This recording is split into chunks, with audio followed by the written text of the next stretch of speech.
Chapter number 5 चल रहा है हमारा स्टूडेंट्स। और इसका नेक्स्ट वीडियो आपके लिए तैयार है। मानव विकास संकल्प। मानव का जो विकास है उसकी कई संकल्पना है, जैसे आर्थिक, सामाजिक, राजनीतिक, मनोवैज्ञानिक, ये सारे के सारे मानव के पक्ष होते हैं। तो इन सब का यदि विकास होता है तो हम मान सकते हैं कि उसका विकास होता है। किसी एक क्षेत्र का विकास होने से विकास नहीं माना जाता। तो अनेक लोगों ने आर्थिक दिशाओं को सुधार, मानव कल्याण में वृद्धि, जीवन की गुणवत्ता में वृद्धि, उन्नयन के प्रयास किए हैं। सर्वविदित है कि विकास के लक्ष्यों को लोगों का कल्याण होता है, लेकिन जन कल्याण केवल धन के संभव नहीं है। जन कल्याण कब होगा? जब मनुष्य की आर्थिक, सामाजिक, सांस्कृतिक सभी तरफ का एक साथ विकास। तो हमारे यूएनओ संयुक्त राष्ट्र संघ ने सभी देशों के समक्ष मानव विकास की संकल्पना का लक्ष्य प्रस्तुत किया है। अनेक देशों ने किसी देश के विकास को केवल आर्थिक वृद्धि के रूप में देखा है। इसका अर्थ यह है कि देश की अर्थव्यवस्था जितनी बड़ी होगी, आर्थिक विकास उतना होगा, ऐसा कई देशों का मानना है। तो स्टूडेंट्स देखिए, किसी देश की अर्थव्यवस्था बड़ी है तो हम उसका ये नहीं मान सकते कि वो विकसित है। अतः इस वृद्धि में जीवन के लोगों, उनके परिवर्तन क्या आ रहा है? तो प्रसिद्ध अर्थशास्त्री मानव विकास के से संबंध महबूब उल हक और अमर्त्य सेन ने मानव विकास अवधारणा का प्रतिपादन किया। ये छोटा क्वेश्चन आ सकता है। मानव विकास अवधारणा को इन लोगों ने प्रतिपादित किया है, प्रोफेसर अमर्त्य सेन और महबूब उल हक। उन्होंने क्या माना है? मानव विकास ऐसे विकास के रूप में होता है जो लोग जीवन में सुधार लाता है, यानी लोगों के जीवन में सुधार लाता है, उनके लिए विकल्पों की वृद्धि करता है, और इसका केंद्र बिंदु मनुष्य होता है। यानी मनुष्य के जीवन में सुधार लाना, उनको ज्यादा से ज्यादा अवसर देना, सब लोगों में समता, सतत पोषणीय उत्पादिकता, सहशक्तिकरण की अवधारणाओं पर विचार करता है मानव विकास।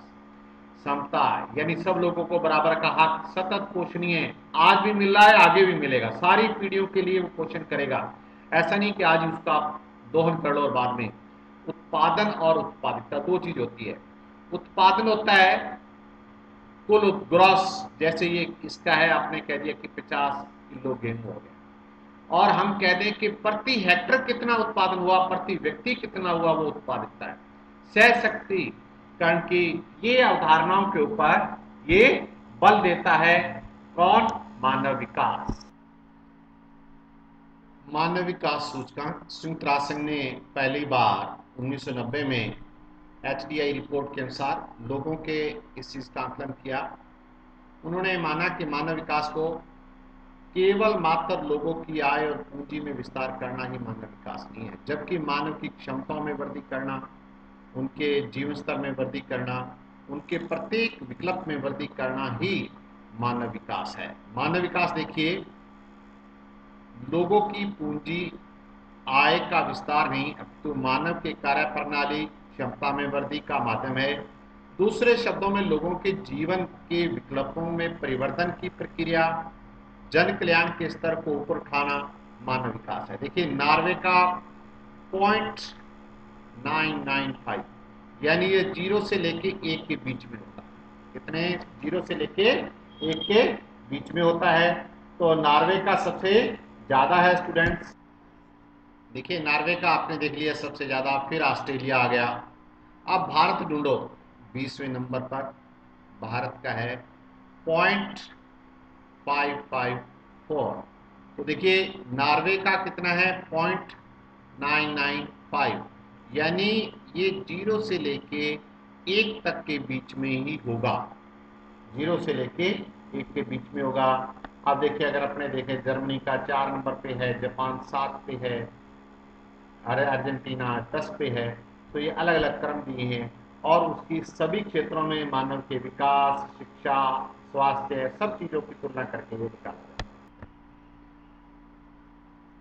मानव विकास, स्वास्थ्य, पर्यावरण, ये सारी चीजों को इसके तुलना की जाती है। मानव सूचकांक का अंतर्राष्ट्रीय प्रारूप, अगर अपने 186 देशों की बात करें तो इसमें उच्च मानव विकास के 47, उच्च मानव विकास 47, मध्यम के 47 और निम्न 35 देश है।